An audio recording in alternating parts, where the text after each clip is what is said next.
Friends, हमारे इस YouTube channel at educational platform में आपका बहुत बहुत स्वागत है। CTET की परीक्षाएं चल रही है। 2 दिन की परीक्षा हो चुकी है, 4 सिटिंग परीक्षा पूर्ण हो चुकी है। वैसे छात्र छात्रा जो 28-29 दिसंबर की परीक्षा में सम्मिलित हुए हैं, उन लोगों ने अनुभव किया है कि CTET की परीक्षा में जो आने वाले प्रश्न हैं वह सीधे सीधे प्रश्न आ रहे हैं और उसकी तैयारी में हम लोगों का प्रयास आप लोगों के लिए रंग ला रहा है। अर्थात जो हम लोग आपको बता रहे हैं कि कैसे प्रश्न तैयार करने हैं, वहाँ से बिल्कुल सीधे सीधे प्रश्न आ रहे हैं। इसी कड़ी को आगे बढ़ाते हुए EVS कंटेंट पेपर जो आपका थ्योरी पेपर है, उस पर कुछ और पॉइंट्स आपको देना चाह रहे हैं। यह आपकी परीक्षा में बिल्कुल सीधे सीधे प्रश्न आ रहे हैं, तो आपसे अनुरोध है कि आगे बढ़ने से पहले हमारे इस YouTube चैनल को सब्सक्राइब करें तथा बताए जाने वाले इस सुझाव को, सलाह को, निर्देश को पालन करें, जिससे कि आपकी परीक्षा और भी अच्छे जा सकेगी। और जैसा कि हमने पाया है कि जैसा कि हम लोग पढ़ा रहे हैं, बता रहे हैं, बिल्कुल सीधे सीधे प्रश्न आपकी परीक्षा में आ रहे हैं। इसी परीक्षा की तैयारी को आगे बढ़ाते हुए हम लोग अपने टॉपिक को आगे बढ़ाते हैं। आपसे अनुरोध है कि बताए जाने वाले सलाह को, दिए जाने वाले टॉपिक को आप ध्यान से सुनेंगे, ध्यान से पढ़ेंगे। क्वेश्चन बिल्कुल सीधे सीधे आ रहे हैं, घुमा करके जिसको कहा जाता है, भेग नहीं है, क्लियर कट क्वेश्चन आ रहा है। कृपया आप ध्यान बनाए रखें, जिससे कि आपका यह CTET का उद्देश्य सफल हो सके, जिसे पास करने के लिए, अच्छे शिक्षक बनने के, योग्य शिक्षक बनने के लिए आपने इस तैयारी करने के बाद आप इसमें बैठ रहे हैं। इससे रिलेटेड कुछ प्रश्न हैं, बातें हैं, उस पर हम लोग चर्चा करेंगे और आगे बढ़ाते हैं अपने टॉपिक को। आपसे अनुरोध है कि यदि आप हमारे इस YouTube चैनल पर नए हैं तो हमारे इस चैनल को सब्सक्राइब करेंगे, और यदि पुराने हैं तो वीडियो का आखिरी तक देखेंगे। निश्चित रूप से आपके लिए यह बहुत ही लाभकारी सिद्ध होगा, क्योंकि प्रश्न सीधे सीधे आ रहे हैं। जैसा मैं पढ़ा रहा हूँ आप इसको पाएंगे, बिल्कुल यह सीधा सीधा प्रश्न है। आज हम लोग पढ़ने जा रहे हैं, यह टॉपिक है वन्य प्राणियों के ऊपर, जिसमें विशेष करके धरती पर के जितने जीव हैं उस पर आधारित आज हम लोग प्रश्न करने जा रहे हैं। और सीधे सीधे प्रश्न आपके बनते हैं, इसलिए मैं बार बार कहता हूँ कि ध्यान से पढ़िएगा। आज हम लोग पढ़ने जा रहे हैं विश्व संरक्षण संघ। विश्व संरक्षण संघ अर्थात वर्ल्ड कंजर्वेशन यूनियन, इससे प्रश्न बना था और फिर से आपको मैं बता रहा हूँ। विश्व संरक्षण संघ, जिसे कि पूर्व में अंतर्राष्ट्रीय प्रकृति एवं प्राकृतिक संपदा संरक्षण संघ अर्थात IUCN एवं ICUNNR के नाम से भी जाना जाता था। IUCN का पूरा नाम अंतर्राष्ट्रीय प्राकृतिक संरक्षण संघ। परीक्षा में प्रश्न बनता है, आपको फुल फॉर्म दे दिया जाएगा। IUCN का फुल फॉर्म बताएं क्या होता है, तो आप वहाँ पर कंफ्यूज कर जाएंगे, इसलिए इस चीज़ को ध्यान रखें। IUCN का पूरा नाम होता है अंतर्राष्ट्रीय प्रकृति संरक्षण संघ या international union for conservation nature, जो प्रकृति की संरक्षण संबंधित नियम बनाते हैं उसके ऊपर यह संघ है, और इसलिए आप इसका ध्यान रखेंगे। IUCN का पूरा मतलब क्या होता है। आगे है कि IUCN एक सूची जारी करता है।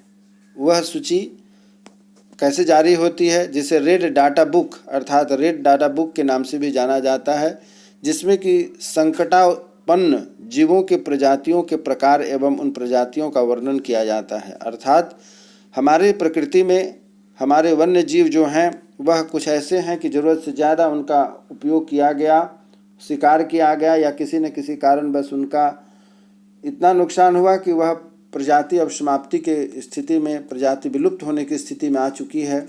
उनके संरक्षण संबंधित कुछ जो नियम बना करके दिए गए हैं, उन्हें हम रेड डाटा बुक कहते हैं। इसका ध्यान रखेंगे, जो कि IUCN के द्वारा जारी की जाती है, रेड डाटा बुक।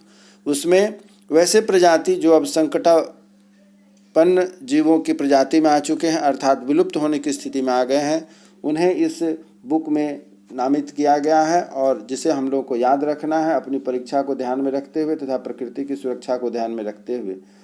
तो रेड डाटा बुक प्रकाशित प्रजातियों, अर्थात इसे क्या कहा जाता है, थ्रेटेंड जातियाँ, थ्रेटेंड मतलब क्या है कि अब हमारे लिए चेतावनी है, धमकी है कि इन प्रजातियों को अगर नहीं बचाया जाएगा। आपसे प्रश्न बनता है कि थ्रेटेंड जातियाँ किससे बिलोंग करती हैं या किसे कहते हैं, तो आपको जवाब देना होगा कि वैसे प्रजातियाँ जो कि हमारी धरती पर अब विलुप्त होने की स्थिति में आ गई हैं, उनको बचाने के लिए रेड डाटा बुक में जो कुछ जीवों का नाम दिया गया है, प्रजातियों के नाम दिए गए हैं, उसे ही थ्रेटेंड जातियाँ या स्पीसीज के नाम से भी जाना जाता है। इसी प्रकार प्रश्न आपका बनता है कि IUCN 3 वर्ग में इनको बांटा करके रखा गया है, 3 वर्गों में बांटा गया है। कौन कौन से हैं आप यहाँ देख रहे हैं। पहला है संकटापन्न अर्थात इंडेंजर्ड, दूसरा है समुदाय अर्थात वनरेलेबल, और तीसरा है रेयर अर्थात दुर्लभ प्रजातियाँ। ये 3 प्रजातियों में IUCN को बांटा गया है। पहला है संकटापन्न इंडेंजर्ड, दूसरा है वनरेलेबल जिसे कि समुदाय कहते हैं, और तीसरा है रेयर अर्थात दुर्लभ जो शायद अब प्राप्त नहीं हो सकेंगे। तीनों का मतलब होता है संकटापन्न मतलब हुआ कि जो एकदम आखिरी स्टेज पर हैं, इन्हें बचाने की बहुत ज़्यादा आवश्यकता है, इंडेंजर जोन में, खतरा जोन में चला जा चुका है। अब इसे अगर नहीं सुरक्षा दिया गया, नहीं बचाव किया गया तो यह समाप्त हो जाएंगे। समुदाय उस ग्रेड सेकेंड ग्रेड में है जो संकटापन्न और दुर्लभ के बीच की स्थिति होती है, और दुर्लभ तो यूँ कहिए कि अब बिल्कुल हमारे यहाँ से समाप्त हो चुकी है। अब उसका शायद बहुत मुश्किल से उनको दोबारा हम हासिल कर सकते हैं। तो इस तरीके से 3 प्रजातियों में बांटा है। तो वैसे जानवर के बारे में आज हम पढ़ेंगे जो कि हमारे लिए, हमारी परीक्षा के लिए, हमारे पर्यावरण के लिए बहुत उपयोगी है। तो आज हम लोग चर्चा करने जा रहे हैं जानवरों के ऊपर। जानवरों की खाल पर जो डिजाइन होती है वह उनके बालों के रंग के कारण होती है। बिल्कुल सही बात है। आपसे प्रश्न बनता है कि जो जानवर हैं उनके बालों का रंग कैसा होता है, तो डिजाइन के कारण होता है, और डिजाइन जो बनती है उनके बालों के कारण बनते हैं। इससे भी प्रश्न, पीछे के प्रश्न अगर आप प्रीवियस से इसके क्वेश्चन बनाए होंगे तो आप इसको पाएंगे कि यह प्रश्न पूछा जाता है कि जानवरों के ऊपर जो चमड़ी होती है, खाल होता है, बाल होता है, उसका क्या रहस्य है, क्या कारण है। तो जानवरों के खाल पर जो डिज़ाइन बनी होती है उनके बालों के कारण होते हैं, और सबों के डिज़ाइन भी अलग अलग होते हैं। जैसे जेब्रा का आप देखेंगे अलग होता है। किसी भी जेब्रा का जो पहचान है, धारी है, वह दूसरे जानवर से मैच नहीं करता है, अर्थात उनके जो ऊपर जो धारियाँ दी गई हैं वह बिल्कुल एक दूसरे जेब्रा से मैच नहीं करता। और भी ऐसे बहुत सारे जीव हैं, जानवर हैं, जिनके ऊपर जो डिज़ाइन होती है वह उनके बालों के कारण होते हैं। दिन में जागने वाले जानवर आमतौर पर कुछ रंग ही देख पाते हैं। इसे ध्यान से देखेंगे। जैसे कि हम सभी जानते हैं कि बहुत सारे ऐसे जानवर हैं जो दिन में जगते हैं और रात में मनुष्य की तरह सोते हैं, आराम करते हैं। तो वैसे जो जानवर जो दिन में जगने वाले होते हैं, मनुष्यों की तरह ही क्या है कि वह रंगों को पहचानते हैं, कुछ कुछ रंगों को पहचानते हैं। परंतु रात में जो जगने वाले जानवर होते हैं, रात में जगने वाले जानवर हर चीज़ को वह सफ़ेद और काले की दृष्टि से ही देखते हैं। अब आप इस चीज़ को समझें कि ऐसे कौन से जानवर हैं जो रात में जगते हैं। आप इसको अगर समझ सकते हैं तो आपके लिए प्रश्न बहुत आसान हो जाएगा कि रात में जगने वाले जानवर हर चीज़ में सफ़ेद और काले ही देखते हैं। तो सफ़ेद और काले कैसे हो सकते हैं? जैसे कि उल्लू हो गया। उल्लू यह क्या है कि केवल रात में ही जगता है, यह दिन में नहीं दिखता है। चमगादड़, ये सभी ऐसे जीव हैं रात में जगने वाले जीव में हो जाते हैं। जैसे कि आप लोमड़ी हैं या विशेष करके कुत्ते हैं, ये सभी ऐसे हैं कि दिन में तो होते हैं लेकिन ज़्यादातर रात में ज़्यादातर ये लोग जगते हैं, दिन में आराम करते हैं। तो इन सभी जानवरों को अगर आप देखेंगे तो ये सभी जानवर क्या है कि केवल इन्हें सफ़ेद और काली ही दिखाई देती है। तो प्रश्न आपसे यह बनता है कि किन जानवरों को सफ़ेद और काले दिखाई देते हैं। तो आपको ध्यान रखना होगा कि रात में जगने वाले जो जानवर हैं उनको सफ़ेद और काले ज़्यादा दिखाई देते हैं। आगे बढ़ते हैं। बहुत से जानवर किसी खास मौसम में लंबी नींद में चले जाते हैं, जैसे कि छिपकली। बिल्कुल आप देखेंगे कि ठंडे के अभी जो ठंडक पड़ रही है, ठंडा के मौसम में आप देखेंगे कि बिल्कुल आपको बहुत कम छिपकली दिखाई देगा या नहीं के बराबर दिखाई देता है। इसका क्या कारण है? तो बहुत से ऐसे जानवर हैं कि खास मौसम में लंबी गहरी नींद में चले जाते हैं, जैसे छिपकली। अभी आप इस सीज़न में छिपकली को बहुत कम या नहीं के बराबर देख पाते हैं। इसी प्रकार आगे बढ़ते हैं कि कुछ जानवर तूफान या भूकंप आने के कुछ समय पहले अजीब हरकत करने लगते हैं। जंगलों में रहने वाले लोग समझ जाते हैं कि कुछ बुरा होने वाला है। यदि आप लोग को जानकारी हो तो जिस समय अंडमान निकोबार और समुद्र के किनारे इलाके में जिस समय सुनामी आया था, वहाँ बहुत सारे जीवों का जान प्राण इसलिए बचा था कि उस समय जानवरों ने कुछ हरकत करना शुरू कर दी थी। वह तूफान और भूकंप जो आने की स्थिति थी जिससे वहाँ के लोगों की जान बच पाई, उसके लिए सबसे बड़ा श्रेय वहाँ के जानवरों को जाता है। जानवरों की विशेष हरकत को देखते हुए वहाँ के लोग सतर्क हो गए और जो कुछ जान वहाँ अंडमान के आसपास में आज बचा हुआ है सुनामी के बाद, उसमें वहाँ के जानवरों का बहुत बड़ा योगदान है। इसीलिए यहाँ पर हम लोग कह सकते हैं कि कुछ जानवर तूफान या भूकंप आने के कुछ समय पहले अजीब हरकत करने लगते हैं। जंगलों में रहने वाले लोग समझ जाते हैं कि कुछ बुरा होने वाला है और इस हिसाब से वह सतर्क हो जाते हैं। आगे प्रश्न है, आगे जो हम टॉपिक पर डिस्कशन करने जा रहे हैं, जानवरों में भी देखने, सुनने और महसूस करने की शक्ति होती है। कहने का मतलब है उनकी जानवरों की भी आपस में भाषा होती है और यही कारण है कि जब कभी उनके ऊपर खतरा आता है तो वह अपनी भाषा में संकेत देते हैं और दूसरे जानवर सतर्क हो जाते हैं। बहुत सारे ऐसे जानवर हैं जो जंगल में रहते हैं, जब उनके जान पर, प्राण पर या उनकी सुरक्षा पर खतरा आता है तो एक दूसरे को अपने भाषा में वह सचेत कर देते हैं, जिससे कि सभी जानवर आपस में सतर्क हो जाते हैं और उनके लिए आसान होता है एक दूसरे की सुरक्षा। वैज्ञानिकों का मानना है कि कई जानवरों की अपनी एक भाषा होती है। अब आगे जो हम लोग टॉपिक पर बात करने जा रहे हैं, जिन जानवरों के बाहर कान और शरीर पर बाल होते हैं, ध्यान दीजिएगा, जिन जानवरों के शरीर, कान बाहर और शरीर पर बाल होते हैं वे बच्चे देते हैं। अर्थात वैसे जानवर को हम क्या कहेंगे?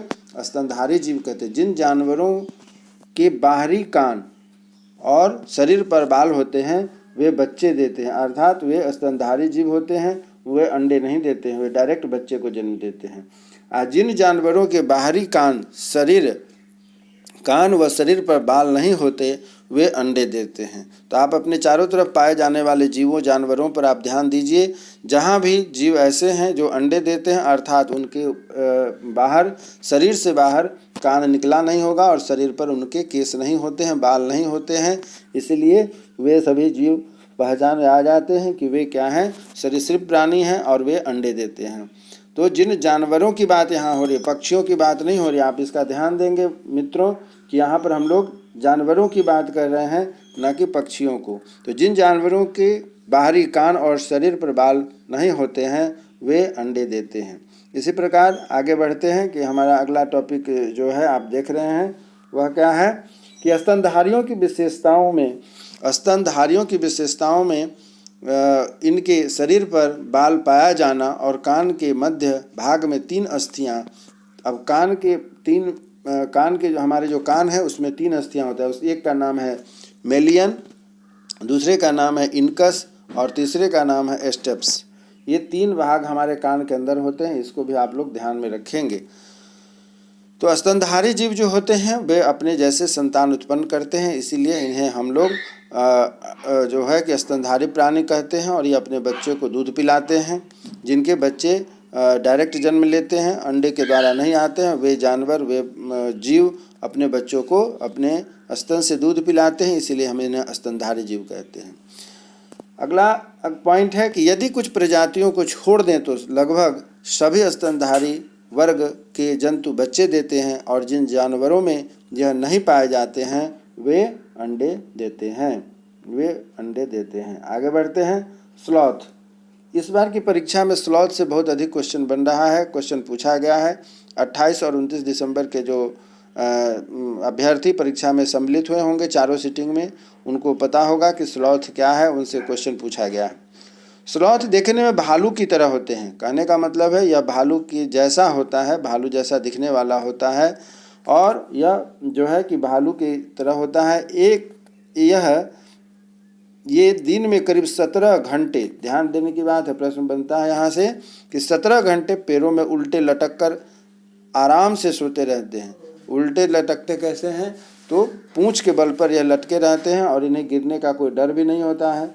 आगे है कि 40 वर्ष तक अपने जीवन में ये सिर्फ 8 पैर पर अपना जीवन बिता देते हैं। समझने की बात है अर्थात क्या हुआ, 8 पैर ही ये पूरे अपने जीवन काल अर्थात लगभग 40 साल तक एक एवरेज इनकी आयु मानी जाती है, और उस एवरेज आयु काल में यह 8 पैर तक ही पहुंच पाते हैं, 8 पैर पर ही रहते हैं।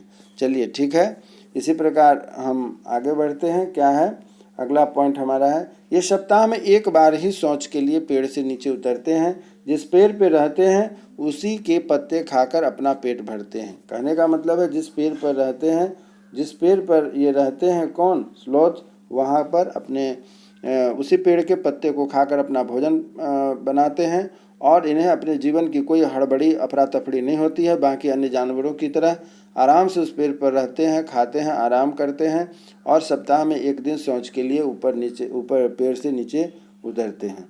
तो इस तरीके से यह बड़ा ही एक प्रकार से कहा जाए सुस्त प्राणी है, जिसे जीवन की कोई हड़बड़ी नहीं होती है बाकी जानवरों की तरह। चलिए आगे बढ़ते हैं। अगला एक और जंगली जीव है, जंगली जानवर है, जो कि हम सबों के लिए बड़ा ही रुचि का विषय है, आश्चर्य का विषय है, जिसे हम कहते हैं बाघ। बाघ अंधेरे में एक सामान्य जीव की तुलना में लगभग 6 गुना अधिक देख पाता है। प्रश्न यहाँ से बनता है कि बाघ की देखने की क्षमता कैसी होती है, अंधेरे में भी वह एक सामान्य जीव की तुलना में 6 गुना अधिक देख सकता है। उतना ही नहीं, बाघ की मूछें हवा में हुए कंपन को भाप लेती है। समझ लीजिए कि इनकी जो श्रवण शक्ति है या महसूस करने की क्षमता है कितनी अधिक होती है कि मूछ इनकी जो होती है, बाघ की मूछें हवा में हुए कंपन को भाप लेती है, जिससे वह शिकार को सही स्थिति का पता लगा करके उसके ऊपर अटैक करते अपना रास्ता बना लेती है। ये स्थिति है बाघ की, इतना तेज प्राणी होता है। बाघ अपने इलाके में मूत्र करके अपने गंध छोड़ता है, दूसरा बाघ इस गंध को तुरंत पहचान लेता है। आगे पॉइंट है कि बाघ मौके के अनुसार अपनी आवाज़ भी बदल देता है। यह एक बहुत आश्चर्यजनक बात है, सामान्य लोगों के लिए यह नहीं जानते हैं कि बाघ भी अपनी आवाज़ को बदलता है बाकी अन्य जानवरों की तरह। अपनी मौका को देख करके, सुरक्षा को या शिकार को देख करके अपनी आवश्यकता अनुसार वह आवाज़ को बदलता है, जैसे कि अन्य प्राणी बदलते हैं। तो आपसे अगर प्रश्न बनता है कि क्या बाघ भी आवाज़ बदलते हैं या ऐसा कुछ प्रश्न बनता है, तो आप उसको निश्चित रूप से ध्यान देंगे। बाघ का गुर्राना 3 किलोमीटर तक सुना जा सकता है। यहाँ से प्रश्न बनता है कि बाघ जब गुर्राते हैं तो हम कितनी दूर तक सुन सकते हैं, तो 3 किलोमीटर तक की दूरी तक हम आसानी से उसकी आवाज़ को सुन सकते हैं।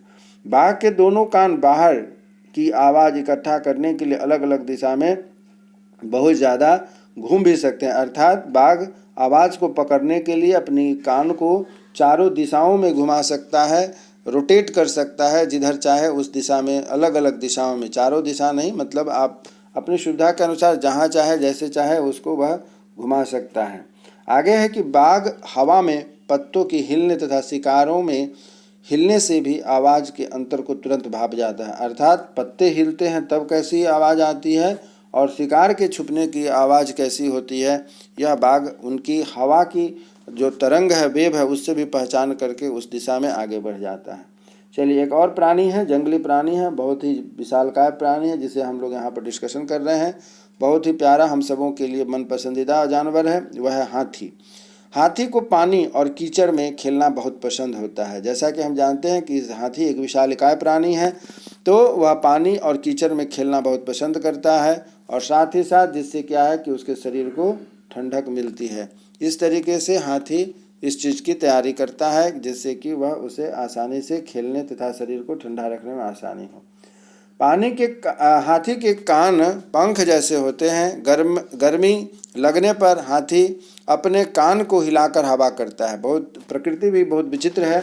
हाथी इतना बड़ा शरीर है, यदि उसकी गर्मी लगे तो उसको कैसे ठंड की जाएगी। ठंडक देने के लिए उसके कान इस प्रकार से हाथी के बने होते हैं, सूप की तरह, एक बड़ा सा पंख की तरह, जो आसानी से उसे हिला करके अपने शरीर को ठंडा करता है। इसलिए कहा गया है कि हाथी के कान पंख जैसे होते हैं। प्रश्न कभी कभी बनता है कि यह हाथी के पंख का हाथी किस प्रकार उपयोग करता है, तो गर्मी लगने पर हाथी अपने कान को हिलाकर हवा प्राप्त करने के लिए इसका प्रयोग करता है। अगला प्रश्न इसी तरीके से है, 3 महीने का हाथी का वजन कितना होता है, यह प्रश्न बनता है। तो आपको लिखना है कि 3 महीने के हाथी का वजन 200 केजी वजन होता है, अर्थात 2 क्विंटल के बराबर इनके 3 महीने के बच्चे का वजन होता है। एक बड़ा हाथी दिन में 100 किलोग्राम से ज़्यादा पत्ते और झाड़ियाँ खा लेता है, अर्थात हाथी एक जो होता है एक दिन में 1 क्विंटल तक का खाना खा जाता है। खाना मतलब पेड़ के पत्तियों तथा झाड़ियों को खाता है, हमारे आपकी तरह भात सब्जी रोटी नहीं खाता है। आगे बात बनती है कि हाथी बहुत कम आराम करता है, एक दिन में मात्र वह केवल 2 से 4 घंटे तक ही सोता है, अर्थात वह इतना बड़ा शरीर है परंतु आराम बहुत कम करता है।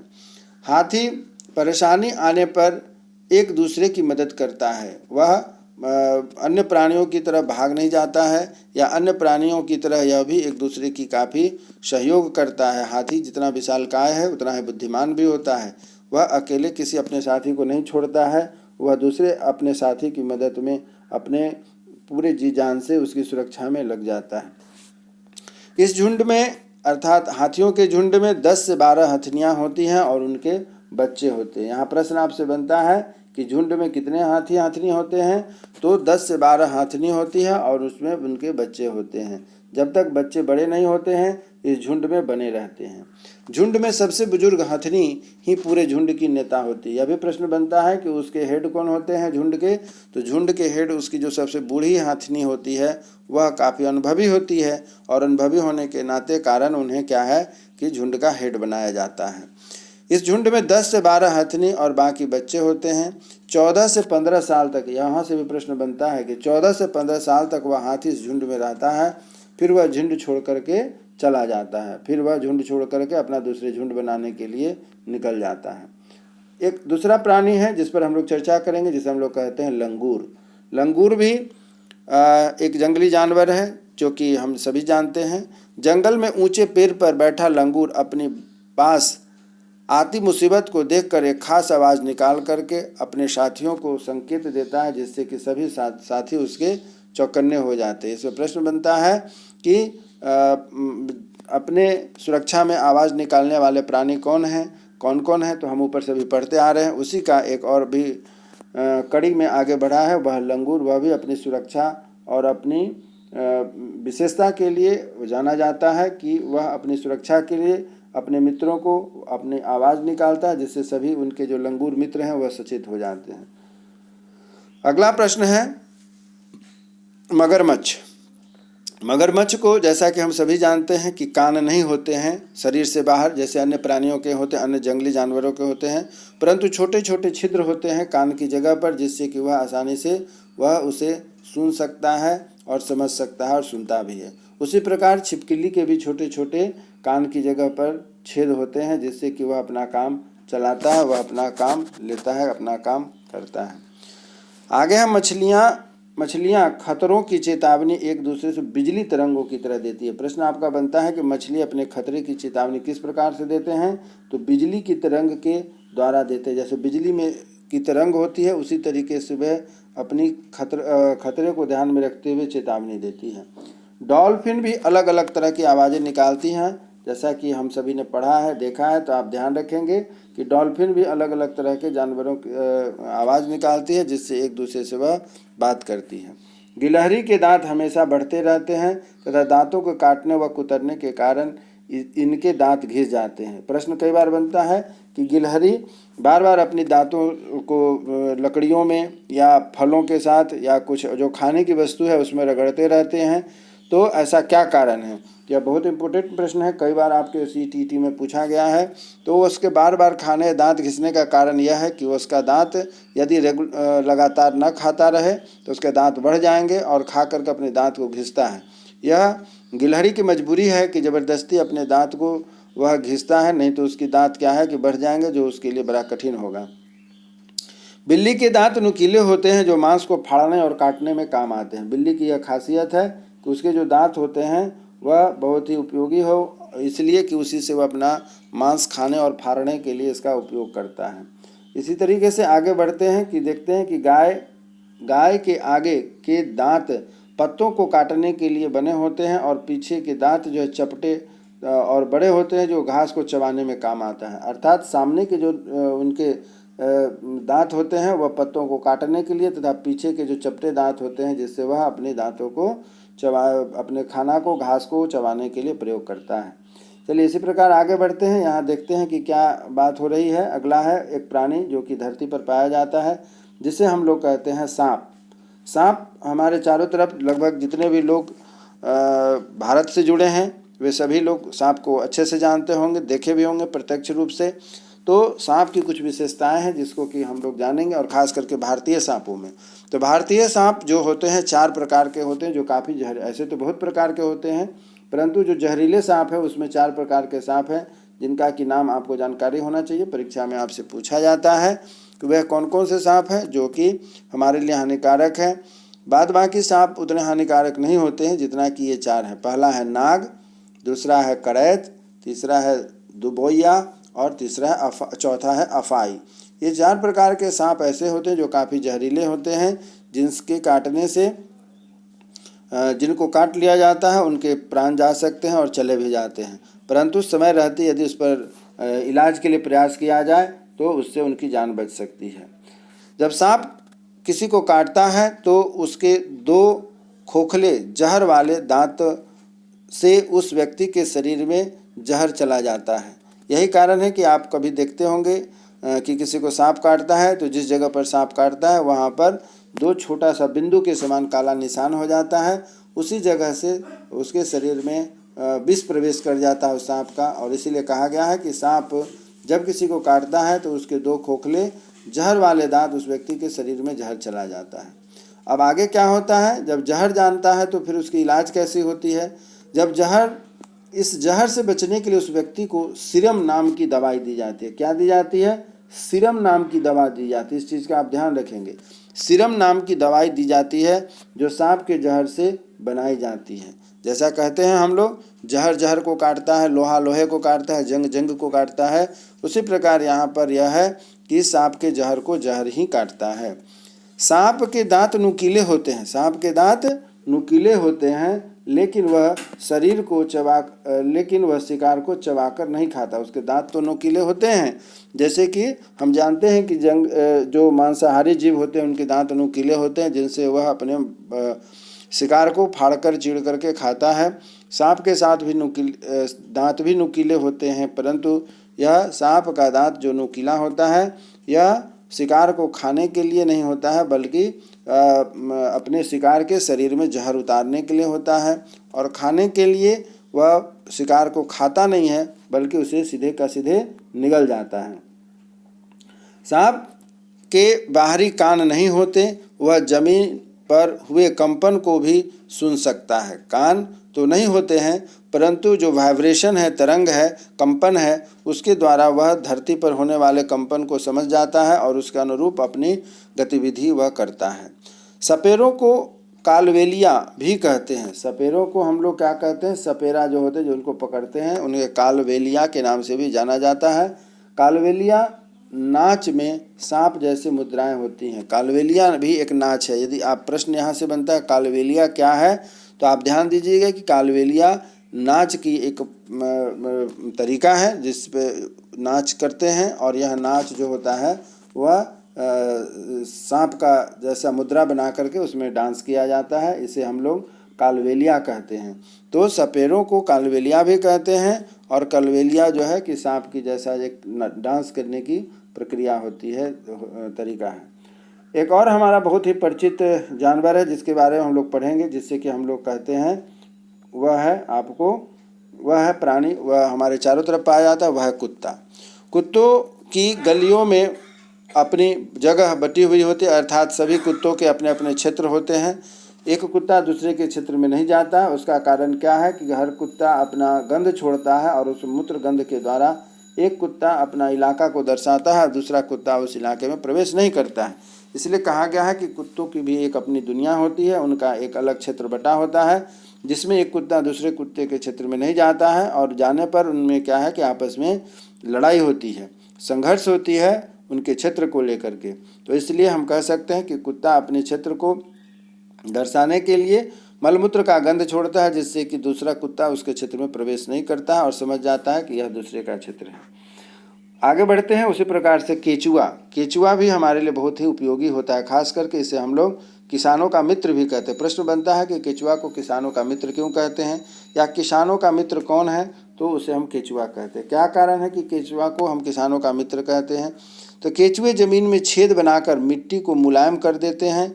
ज़मीन को इन छेदों से हवा और पानी मिलती रहती है। आप देखते होंगे केचुआ गोबर के माध्यम से जब खेत में डाला जाता है तो वह ज़मीन काफ़ी उपजाऊ हो जाता है। उसका कारण यही है कि जब ज़मीन में गोबर डाले जाते हैं तो उसमें केचुआ होता है, और केचुआ ज़मीन की जो मिट्टी होती है उसको हल्का कर देता है, जिससे कि पानी वहाँ तक आसानी से पहुँच पाता है और वह मिट्टी उपजाऊ हो पाती है। इसलिए कहा गया है कि केचुए ज़मीन में छेद बना करके मिट्टी को मुलायम कर देते हैं। ज़मीन को इन छेदों और हवा से पानी मिलती है। इसी तरीके से आगे प्रश्न है कि मिट्टी मृत पत्तियां और पौधे को खाती हैं। केचुआ क्या खाता है? केचुए मृत पत्तियों अर्थात सूखे हुए जो पेड़ पौधे हैं उनके हिस्सों को खाता है, और जल मल, इनके मल जो होते हैं उससे ज़मीन उपजाऊ बन जाती है। जो वह मल त्याग करता है उसी से मिट्टी भुरभुरी हल्की होकर के उपजाऊ बन जाती है। केचुए को किसान को मित्र कहा जाता है, केचुए को किसान का मित्र कहा जाता है। यह प्रश्न आपसे पूछा जाता है कि किसान का मित्र कौन है, तो हम कहते हैं कि केचुआ किसान का मित्र होता है। इसी तरीके से आगे बढ़ते हैं। हमारे पास जो अगला टॉपिक है वह है चींटी। चींटी क्या करती है? चींटी मिलजुल करके रहती है। चींटी की जैसे यूनिटी एक उदाहरण बन जाती है कि चींटी की तरह आपस में यूनिटी होनी चाहिए। आप कभी देखते होंगे चींटियों को, तो चींटी हमेशा मिलजुल करके रहती है। बाकी अन्य जीव आपस में झगड़ते भी है, लड़ते भी हैं उनके क्षेत्र के लिए, लेकिन चींटी कभी लड़ती झगड़ती नहीं है। इसीलिए इस पर चींटी मिलजुल कर रहती है तथा चींटियों का काम बटा रहता है। रानी चींटी अंडा देती है। ध्यान से देखने की बात है। प्रश्न यहाँ से बनता है कि चींटी में अंडा कौन देता है, तो चींटियों में अंडा जो है कि रानी अंडे देती, रानी चींटी जो है वह अंडे देती है। सिपाही चींटी बिल का ध्यान रखते हैं। हम लोग उसे बाहर से नहीं पहचान पाते हैं, लेकिन उनका विभाग बटा होता है। जो सिपाही चींटी होती है वह उनके छिद्र जो छेद होते हैं जहाँ उनका घर होता है उसके बाहर उसकी बिल की रक्षा करता है, तथा अन्य चींटियाँ जो हैं कि भोजन खोज करके वहाँ तक लाती है, जिससे कि सबों को आराम से भोजन मिल जाता है। चींटियाँ चलते समय ज़मीन पर कुछ गंध छोड़ती हैं, जिससे कि सूंघ करके पीछे आने वाली चींटियों का रास्ता मिल जाता है। चींटियाँ क्या करती है? चींटियाँ चलते समय अपने पीछे पीछे गंध छोड़ती है, जिससे कि उनके मित्र चींटी जो आते रहते हैं उनको रास्ता न भटकना पड़े और आराम से वह अपना आगे की ओर चलते रहती है। तो इस चीज़ का ध्यान चींटी की दुनिया में रखा जाता है। चींटी की तरह दीमक और तितैया, यह भी प्रश्न बनता है। चींटी की तरह दीमक और तितैया भी बहुत ही चालाक जीव होता है और इन्हीं की तरह वह भी काम करता है। अभी जो परीक्षा हुई है उसमें दीमक और तितैया पर भी प्रश्न आया है, तो आप इस चीज़ का ध्यान रखेंगे कि आगे भी जो आपकी जो आने वाली परीक्षा है, जो कि अभी परीक्षा रुकी हुई है, जो आगे से परीक्षा होने वाली है, जैसा कि मैं बता रहा हूँ बिल्कुल सीधा सीधा प्रश्न बनता है। यहाँ से आप बिल्कुल घबराएं ना, जो मैं बता रहा हूँ उसको ध्यान से सुने। बिल्कुल सीधा सीधा प्रश्न बनता है और आपका सीधा पे सीधा उत्तर बनेगा। प्रश्न है आगे, टॉपिक है हमारा कि मच्छर। मच्छर हमारे शरीर की गंध को खास करके पैर के तलवे को जो गंध निकलती है उसको सूंघता है। उसके अनुसार वह वहाँ तक पहुँच जाता है और गर्मी को महसूस करके उस जैसा कि हम कभी कभी कहते हैं कि मच्छर बहुत तेज़ी से काटता है, किसी को बहुत ज़्यादा काटता है, किसी को कम काटता है, तो उसका कारण यह है कि मच्छर हमारे शरीर की गंध को खास करके पैर के तलवे की और हमारे शरीर की गर्मी को ढूंढ लेता है और उसके अनुसार वहाँ पहुँच करके अपना खून चूसने का काम शुरू कर देता है। मच्छर अपना परिवार कहाँ बसाता है, तो मच्छर पानी में अपने अंडे को देता है। वैसे पानी जो खुले जगह पर रहते हैं और जो उनके सुरक्षा के लिए सुरक्षित होता है, वैसे जगहों पर मच्छर अंडे देते हैं। इसलिए कहा जाता है कि कभी भी पानी जहाँ पर जमता हो उस जगह को खुला नहीं रखिए, अन्यथा वह मच्छरों के रहने का आवास बन जाता है। मच्छरों से द्वारा फैलने वाली कुछ बीमारियां हैं, उससे भी हमें ध्यान रखनी है। यह भी आपके परीक्षा में पूछा जाता है कि डेंगू, मलेरिया, चिकनगुनिया बीमारी मच्छरों के द्वारा फैलाए जाने वाले बीमारी हैं। कभी कभी पूछता है आपसे प्रश्न कि ऐसे कौन कौन से बीमारी है जो मच्छरों के द्वारा फैलाए जाते हैं और कौन कौन से ऐसी बीमारी है जो मच्छरों के द्वारा नहीं फैलते हैं। तो हमें पता होगा कि कौन से मच्छर से फैलने वाली बीमारी है। मुख्य रूप से डेंगू, मलेरिया, चिकनगुनिया ये मच्छर से फैलते हैं। तो इसके अतिरिक्त जो हमारे ऑप्शन में रहेंगे वो मच्छर से नहीं फैलते हैं। इस चीज़ का हमें ध्यान रखना है। रुके हुए पानी में या इकट्ठा हुए पानी में मलेरिया के मच्छर पैदा होते हैं। रुके हुए पानी में या इकट्ठा हुए पानी में मलेरिया मच्छर पैदा होते हैं। इसलिए मच्छरों को प्रजनन रोकने के लिए मच्छरों के प्रजनन रोकने के लिए पानी में तेल डालना चाहिए। इससे पानी का पृष्ठ तनाव कम हो जाता है और ऑक्सीजन की आपूर्ति कम होती है, जिससे उनके लार्वा मर जाते हैं। ये बहुत ही महत्वपूर्ण क्वेश्चन है, न केवल आपकी शिक्षक पात्रता परीक्षा के लिए बल्कि आपके जीवन से जुड़ी हुई बातें या अन्य भी किसी कंपटीशन में यह प्रश्न हमेशा पूछता है कि मच्छरों को भगाने के लिए जहाँ पर वे अंडे देते हैं हम किरासन तेल या किसी अन्य तेलीय पदार्थ का प्रयोग क्यों करते हैं।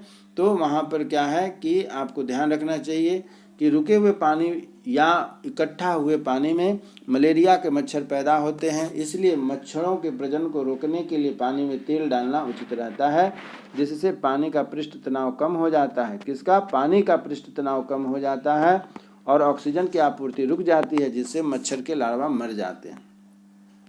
तो इस तरीके से मित्रों, दोस्तों, हमारा यह ईवीएस का जानवर पर आधारित टॉपिक आज पूर्ण होता है। उम्मीद करता हूं कि आपको यह समझ में आया होगा। यह बहुत ही उपयोगी है। इस क्षेत्र से सीधे सीधे प्रश्न बनते हैं और आप इन प्रश्नों को, जैसा कि मैंने आपको बताया, इस पर ध्यान दें और आपका शिक्षक पात्रता परीक्षा के लिए यह काफ़ी उपयोगी सिद्ध होगा।